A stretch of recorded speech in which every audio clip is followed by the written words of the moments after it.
Hello guys, कैसे हैं आप लोग? ऑफ कोर्स ठीक ठाक ही होंगे। तो आपकी यूनिट सेकंड और यूनिट वन कंप्लीट हो गई है। और देन जब बच्चों की रिक्वेस्ट आई है कि पेपर में ज़्यादा दिन बचे नहीं हैं, तो आज हम यूनिट थ्री स्टार्ट करने वाले हैं इंजीनियरिंग एआई लर्निफाई से। तो मैंने आपको बता दिया था, अगर नोट्स चाहिए तो आप एक बार ग्रुप में ज्वाइन कर लेना। तो उसके रिगार्डिंग क्या है कि आपको सारे नोट्स वहाँ प्रोवाइड हो जाएंगे। ठीक है, तो गाइज हम यूनिट थ्री स्टार्ट करते हैं तुम्हारा data warehouse and data mining के रिगार्डिंग। चलिए शुरू करते हैं। चलो ठीक है गाइस, शुरू करते हैं। Unit three statisticals concepts and algorithm. तो इसमें क्या है कि जो हमारा डाटा वेयर हाउस है उसमें क्या है कि हम डाटा को जो मेज़र करते हैं वो हम स्टैटिकल कॉन्सेप्ट के जरिए करते हैं। उसी के जरिए हम डाटा की वैल्यू, डाटा कितना इंपॉर्टेंट है, क्या क्या इसके अंदर इंपॉर्टेंट पैटर्न है, उस कैसे उस पैटर्न को हम एनालाइज करके सिंपल फॉर्म में लाएं। तो वो सारा वर्क स्टैटिकल्स के कॉन्सेप्ट्स द्वारा ही होता है। ठीक है, statistical measure are the numerical value that describe the summarise important characteristics of a data set.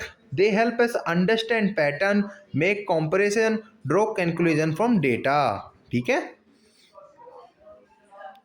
इसी में आपको पता ही है इसके अंदर स्टैटिकल मेजर हम किस टाइप से करते हैं, मीन, मीडियन, मोड, इनके द्वारा करते हैं। ये आपने मैथमेटिक्स में भी पढ़ा होगा और इंटर में भी आपने पढ़ाई करी होगी। देन आपने फिजिक्स में भी मेजर करने के लिए आपने इसके बारे में पढ़ा होगा। ठीक है, चलो उसे दोबारा समराइज कर लेते हैं।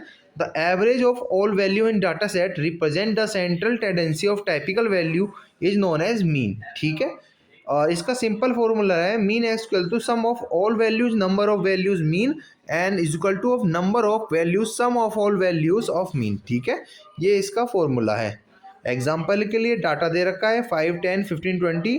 तो इसमें देख सकते हो कि टोटल का सम कर रहे हैं और तुम्हारे उस वैल्यू के अकॉर्डिंग तो तुम्हारा आंसर 12.5 आ रहा है। तो सिंपल सी बात, यही इसका फॉर्मूला बैठा है।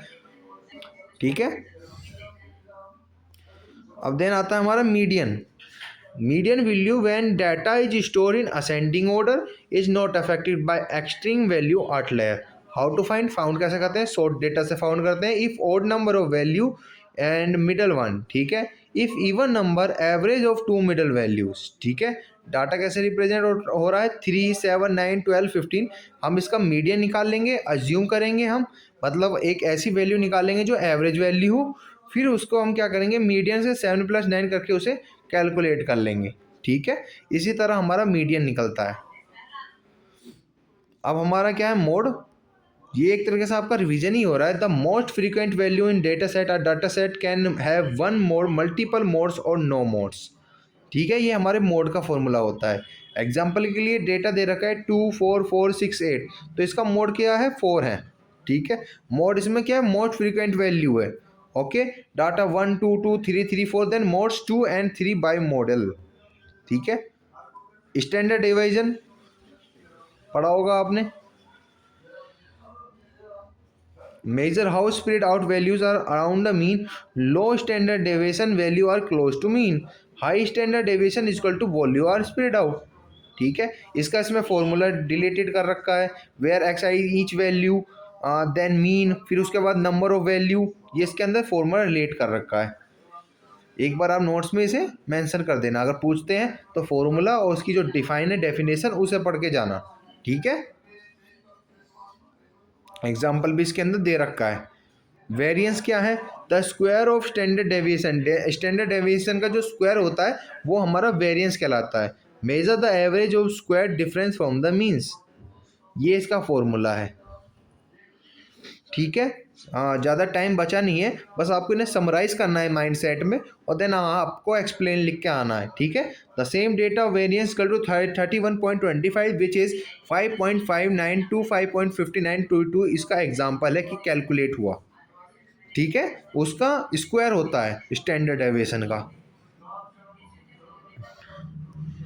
हमारे फिर आता है कॉन्फिडेंस इंटरवल। कॉन्फिडेंस इंटरवल क्या होता है? अ range of value where we expect true population parameter like mean to lie with a certain level of confidence। यही होता है हमारा कॉन्फिडेंस इंटरवल। ठीक है, कॉमन कॉन्फिडेंस लेवल जैसे 90%, 95%, 99%। और इसका जो फॉर्मूला होता है फॉर मीन्स से रिलेटेड होता है, ये इसका फॉर्मूला है। ठीक है, एग्जाम्पल दे रखा है सैम्पल मीन, स्टैंडर्ड डेविएशन और तुम्हारा इधर का N195% कॉन्फिडेंसन। तो यहाँ पे ये हमारा कॉन्फिडेंस इंटरवल पैरामीटर निकालने को आता है, ठीक है। ये होता है तुम्हारा hypothesis testing, a statistical method of test assumption hypothesis about a population based on sample data.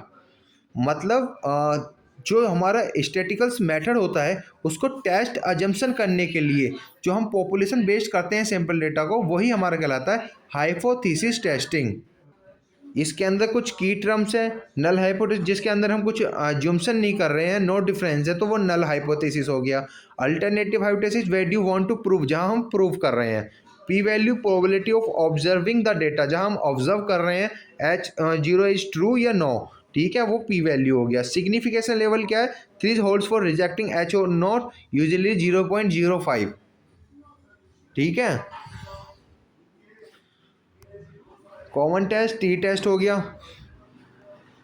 वैसे देखा जाए तो आपका ये यूनिट 3 प्रोबेबिलिटी बेस्ड यूनिट है आपकी, जो इसके अंदर डिफाइन हो रहा है। Purpose common means of two group, one sample t test compare sample mean to known value, independent t test compare means of two independent group, pair t test मतलब compare means of related group, ठीक है। ये इसके क्या कहते हैं types हैं।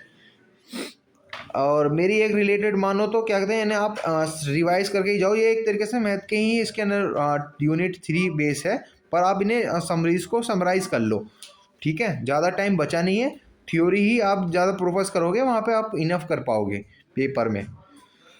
चाई square test purpose test relationship between category value, तो वो हमारा चाई स्क्वायर टेस्ट कहलाता है। इसके भी टाइप्स हैं, चाई स्क्वायर गुडनेस ऑफ फिट और चाई स्क्वायर टेस्ट ऑफ इंडिपेंडेंसीज। तो चलो आप इन्हें एक्सप्लेन कर लेते हैं। जो हमारा गुडनेस ऑफ फिट है वो क्या कर रहा है, वो कंपेयर कर रहा है ऑब्जर्व विसेस एक्सपेक्टेड फ्रीक्वेंसी। और चाई स्क्वायर टेस्ट ऑफ इंडिपेंडेंस वो कर रहा है check if two variable are related. तो वो हमारा क्या हुआ, चाहे स्क्वायर टेस्ट ऑफ इंडिपेंडेंस है।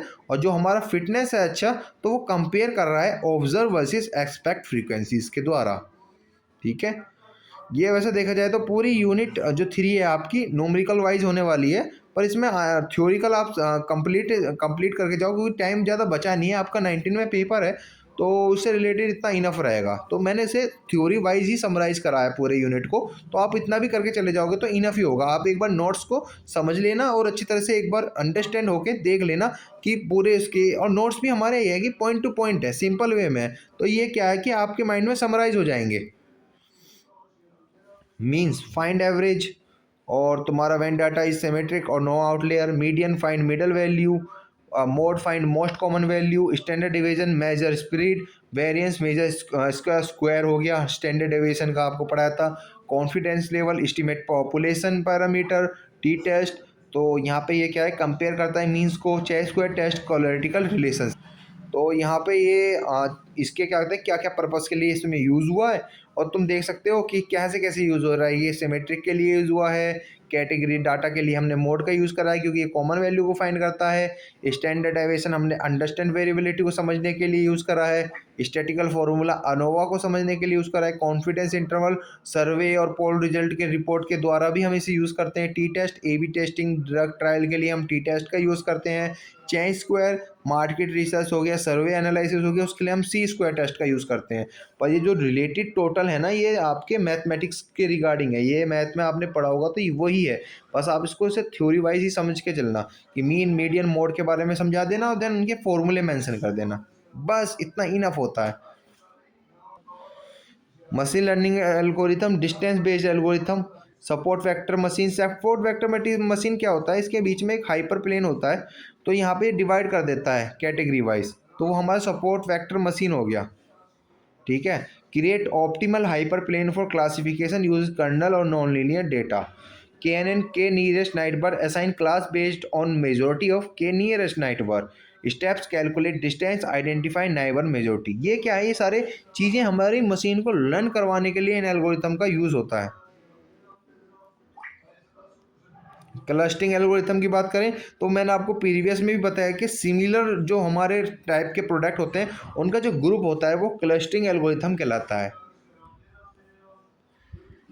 हेरारिकल क्लस्टर क्या है, ये हेरारिकल के फॉर्म में रहता है, टॉप से लेके बॉटम तक, बॉटम से लेके डाउन तक। तो ये क्या है, ये हेरारिकल क्लस्टर बनाता है। तो इसके भी टाइप्स है, एल्गोनोमेटिव जो बॉटम से लेके अप तक जाता है, each point starts as a cluster merge progressively. और फिर दूसरा टाइप आता है इसमें डिवीजन, जो टॉप टू डाउन है, all point start as one cluster split progressively. तो ये क्या है, ये एक हेरारिकल क्लस्टर कर रहा है, ठीक है। अब हमारा आ जाता है डेंसिटी बेस्ड क्लस्टरिंग। ये कैसा है, डेंसिटी के बेस के अकॉर्डिंग क्लस्टर करना। इसके कोर पॉइंट क्या है, point with minimum neighbours with radius, ठीक है। बॉर्डर पॉइंट क्या कहलाता है, within an alpha of core points but not core themselves, ठीक है। नॉइज पॉइंट क्या आता है, नाइबर कोर नॉट बॉर्डर। इसमें क्या है कि ये नॉइज पॉइंट है, इसमें नीदर कोर है नॉर बॉर्डर है। एडवांटेज की बात की जाए तो find arbitrary shape, handle noises. Disadvantage की बात की जाए तो sensitive to parameter, struggle with varying density. अब हमारा जो दूसरा पॉइंट आता है OPTICS, ordering point to identify cluster structure.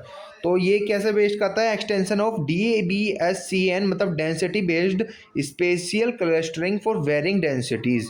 इसकी कुछ कोर डेंसिटीज है, जैसे minimum for point to be core, और रीचेबिलिटी डिस्टेंस है, distance to reach point from another, ठीक है। ये इसके ऑप्टिक्स वाले पॉइंट्स हैं, ठीक है। अब देन आ जाता है इसके अंदर ग्रिड बेस्ड क्लस्टरिंग स्टिंग। तो ये वहाँ पे हमारा डेंसिटी बेस्ड हो गया, ये ग्रिड बेस्ड क्लस्टरिंग हो गया। यहाँ पे क्या है, स्टैटिकल इन्फॉर्मेशन ग्रिड पे डिवाइड होता है, divide space into grid cells, store statistical summarise mean variance. Advantage क्या है, इफिशिएंट है, स्केलेबल है। डिसएडवांटेज क्या है, dependent on green grid granularity पे डिपेंड करता है ये, ठीक है। उसी पे बेस करता है, ठीक है। अब आता है हमारा इसी के अंदर टाइप हमारा आता है क्लिक क्लस्टरिंग इन क्यूएस्ट। इसमें क्या है, identify dense region high dimensional data. Steps के क्या है, grid grid partitioning, subspace of identification and cluster formation, ये इसके स्टेप्स हैं। इसके एडवांटेज की बात की जाए, हाई डायमेंशनल डेटा है, ठीक है, आइडेंटिफाई रिलेवेंट डायमेंशन। डिसएडवांटेज की बात की कि सेंसिटिव टू ग्रिड साइज, वहाँ सेंसिटिव बना लेता है ये। और अब हम शुरू करते हैं स्टैटिस्टिकल क्लस्टरिंग मॉडल। क्या है जी, इसे भी समझ लेते हैं। यह क्या है कि गैसन मिक्सचर मॉडल अज्यूम करता है प्रोबेबिलिटी का क्लस्टरिंग मॉडल के द्वारा, प्रोबेबिलिटी का यूज़ करता है, ठीक है। That assume data points are generated for a mixture of several Gaussian normal distribution. इसमें वही डिफाइन हुआ है कि इसमें क्या हो रहा है, इसमें प्रोबेबिलिस्टिक क्लस्टरिंग मॉडल का प्रयोग हो रहा है, ओके। इसके भी कुछ की कॉन्सेप्ट है, कंपोनेंट है। Each cluster is Gaussian distributed with mean, mean तो सेंटर हो गया, कोवेरियंस, सेव, स्प्लिट और वेट साइज प्रोपोर्शन। तो इसके की कॉन्सेप्ट्स हैं, ठीक है। सॉफ्ट क्लस्टरिंग इसका टाइप ही हो गया एक तरीके से, point can belong to multiple cluster with probabilistic, ठीक है। इसका जो EM एल्गोरिथम है, use expectation maximisation to find parameter, इसमें यूज होता है ये, ओके। अब ये काम कैसे करता है, पहले तो इनिलाइज करता है रैंडम गॉसियन कंपोनेंट्स को, ठीक है। देन सेकंड स्टेप में क्या करता है, ईच स्टेप में calculate probability each point to belong to each cluster. And third point, M step में क्या करता है, अपडेट करता है Gaussian parameter based on probabilities, ठीक है। और ये जब तक रिपीट करता रहेगा जब तक अनटिल कोवेरेंस नहीं हो जाता, ओके गाइस। एग्जाम्पल के लिए, कस्टमर का income data might from 3 overlapping cluster, ठीक है। लो इनकम क्या है कि मीन 30K, स्टैंडर्ड डेविएशन इसका क्या है 5K। अब इसमें क्या है कि मीडियम इनकम हो गया मीन 60K, और देन स्टैंडर्ड डेविएशन हो गया हमारा 10K, और हाई इनकम में क्या हो गया $120K, और स्टैंडर्ड डेविएशन में क्या हो गया $25K, ठीक है। ये इसका एग्जाम्पल हो गया। अब इसके एडवांटेज देख लेते हैं। वही है कि फ्लेक्सिबल तुम्हारा क्लस्टर शेप बना सकते हैं, इलिप्रोजिडल है, नॉट जस्ट स्पेरिकल है, सॉफ्ट असाइनमेंट है, और work will with overlapping cluster के द्वारा इसमें वर्क होता रहता है। डिसएडवांटेज की बात की जाए तो देखो भाई, एक तो सेंसिटिव टू इनिशियलाइजेशन के लिए है, require specify number of cluster, can converge to local optima, उसके में लिए ये दिक्कत कर रहा है। ये इसकी सिंपल एडवांटेज हैं कि कॉम्पिटिशनली एक्सपेंसिव, इसका डिसएडवांटेज है result depend on consistent parameter, harder to interpret, ये इसके डिसएडवांटेज है जो जिसमें दिक्कतें आ रही हैं। पर जब भी इसके एडवांटेज सही है, no need to specify K number of cluster, adopted complexity, Bayesian framework, ये इसके सही है कि हाँ कॉम्प्लेक्सिटी को भी हैंडल कर लेता है। फिर आ जाता है तुम्हारा बाइसिन clustering, a general framework that incorporate prior knowledge about cluster using Bayesian statistical। ये क्या कर रहा है, प्रायर नॉलेज के द्वारा इनकॉर्पोरेट कर रहा है about cluster using Bayesian statistic. ठीक है, की कॉन्सेप्ट क्या है कि प्रियोर डिस्ट्रीब्यूशन है इसके अंदर। ठीक है, प्रायोरिटी के द्वारा इसके अंदर डिस्ट्रीब्यूट हो रहा है। ठीक है, believe about cluster before seeing data, likelihood है, probability of data given cluster. फिर थर्ड इसका की कॉन्सेप्ट है कि ये पोस्टेरियर डिस्ट्रीब्यूट करता है, update belief after seeing data, data को देखकर डिस्ट्रीब्यूट करता है। और इसमें Markov chain Monte Carlo sampling method का यूज़ किया गया है। इसके अंदर टाइप्स है Bayesian mixture model, Bayesian hierarchical clustering, Bayesian non parametric model. तो इसके टाइप्स हो गए। एग्जाम्पल के लिए इसके अंदर मेडिकल डायग्नोसिस क्लस्टर है, prior known diseases occur at certain rates, data patient symptoms, posterior update diseases cluster with confidence intervals. ये इसके एग्जाम्पल्स हैं कि जो हम इसके अंदर यूज़ कर रहे हैं। एडवांटेज की बात की जाए, incorporates domain knowledge priors, provide uncertain estimates और प्रिवेंट ओवरफिटिंग थ्रू रेगुलराइजेशन। तो इसमें ये इसका यूजफुल है। ठीक है, डिसएडवांटेज की बात की जाए, रिक्वायर स्पेसिफिक प्रायर मतलब सब्जेक्टिव, कॉम्पिटेशनली इंटेंसिव है, कॉम्प्लेक्स इम्प्लीमेंटेशन है इसके अंदर। अब hidden Markov model HMM for clustering, इसके अंदर यूज क्या फुल है, a probabilistic model for sequential time series data where cluster represent hidden state. आपकी इसके अंदर क्या कॉन्सेप्ट है, hidden state unobserved clustering remind, observation क्या होता है, मेजर डेटा पॉइंट्स। फिर ट्रांसमिशन मैट्रिक्स में probability of moving between states, और इमिशन प्रोबेबिलिटीज क्या करता है, probability of observation given state, उसको ऑब्जर्व करता है। हिडन स्टेट ऐसी कॉम्प्लेक्स जगह होती हैं जहाँ पर तुम्हारा क्या कहते हैं कॉम्प्लेक्स टास्क कंप्लीट होता है। ठीक है, how it work for clustering, simple way में बात करें तो कैसे काम कर रहा है, learn HMM parameter for sequence Viterbi algorithm find most likely state sequence, state cluster sequence group by similar patterns. तो यहाँ हमारा क्लस्टर काम कर रहा है। अब की बात की जाए, इसके अंदर जो यूज़ हो रहे हैं डेली यूज़ लाइफ में, आपने देखा होगा मशीन लर्निंग में भी स्पीच रिकॉग्नाइजेशन में यूज़ हो रहा है, फाइनेंशियल मार्केट में यूज़ हो रहा है, एक्टिविटी रिकॉग्नाइजेशन में यूज़ हो रहा है, DNA सीक्वेंस एनालाइज में यूज़ हो रहा है, बायो सीक्वेंस में यूज़ हो रहा है, अदर एप्लीकेशन में भी इस क्लस्टरिंग का बहुत यूज़फुल हो रहा है टूल का। एडवांटेज की बात की जाए, मॉडल टेम्पोरल डिपेंडेंसी है, हैंडल वेरियस लेंथ सीक्वेंस है, widely use in sequence analysis. Disadvantage की बात की जाए तो ये assume Markov property future depend only present करता है, require sequence not IID data, computationally expensive for long sequence के लिए है। ये शॉर्ट फॉर्म में आपको टेबल दे दी गई है कि किस किस में यूज़ हो रहा है। जैसे GM था, ये ओवरलैपिंग और एलिप्टिकल क्लस्टर के लिए बेस्ट है। डायरेक्टल प्रोसेस क्या कर रहा है, अननोन ऑफ क्लस्टर के लिए बढ़िया है। बाइसिन क्या, इनकॉर्पोरेटिंग प्रायर नॉलेज के लिए बढ़िया है। HMM टाइम सीरियल और सीक्वेंस डेटा के लिए बढ़िया है। नीड के इसमें देखो डिपेंड जरूरी है, इसमें नहीं है, ये डिपेंडेंट है, और ये हाँ इसमें ज़रूरी है। कुछ इसके अंदर की फीचर्स भी है, ये सॉफ्ट असाइनमेंट के लिए हो गया, ये ऑटोमेटिकली डिटरमाइन कर रहा है के को, अनकेटल क्वांटिफिकेशंस के लिए बाइसिन बढ़िया है, और HMM के लिए मॉडल टेम्पोरल डिपेंडेंसी बढ़िया है। कॉम्प्लेक्सिटी की बात की जाए तो ये मीडियम है, ये हाई है, बस मीडियम GMM है, बाकी सब कंपेरिजन में हाई है। देखा जाए तो ये आपको लिखने में एग्जाम्पल के लिए बढ़िया लिख दिया कि कहाँ कहाँ ये मॉडल यूज हो रहे हैं। Data apprehension question, want probabilistic membership, now approximate of number of cluster, ये तुम्हारा नंबर ऑफ क्लस्टर के लिए यूज हो रहा है। कॉम्प्लेक्सिटी वेरियस के लिए यूज हो रहा है। बाइसिन कहाँ यूज हो रहा है, प्रायर नॉलेज ऑफ क्लस्टर के लिए यूज हो रहा है। कंसर्न अबाउट ओवरफिटिंग के लिए यूज हो रहा है। HMM क्या है, सिक्वेंशली टेम्पोरल डेटा के लिए ये यूज हो रहा है। ट्रांजिशन ओवर टाइम स्टेट्स के लिए हमारा HMM यूज हो रहा है। नीड टू मॉडल डायनेमिक्स के लिए ये यूज हो रहा है। ठीक है, इसमें रियल वर्ल्ड एप्लीकेशन भी यूज हो रहा है, फाइनेंस इंडस्ट्री में यूज हो रहा है। ठीक है, पर्पस क्या डिटेक्ट कर रहा है मार्केट बुल और बियर, कौन सी क्या क्या में गिरावट हो रही है, कौन सी मार्केट ऊपर को चढ़ रही है। ठीक है, बायो इन्फॉर्मेटिक के लिए यूज हो रहे हैं आजकल, मार्केटिंग के लिए यूज हो रहा है, हेल्थ केयर के लिए यूज हो रहा है, मैन्युफैक्चरिंग के लिए यूज हो रहा है। ये रियल वर्ल्ड एप्लीकेशन है, तो कहाँ कहाँ यूज हो रहे हैं। तो डाटा इसमें हम तो वही है कि हम डाटा को जो एनालाइज कर रहे हैं ना आज के टाइम पे स्टैटिकल और प्रोबेबिलिटिकल के रिगार्डिंग यूज कर रहे हैं। तो ये डाटा वेयर हाउसेस का इंपॉर्टेंट टाइप है, पर इसमें न्यूमेरिकल इतना है नहीं।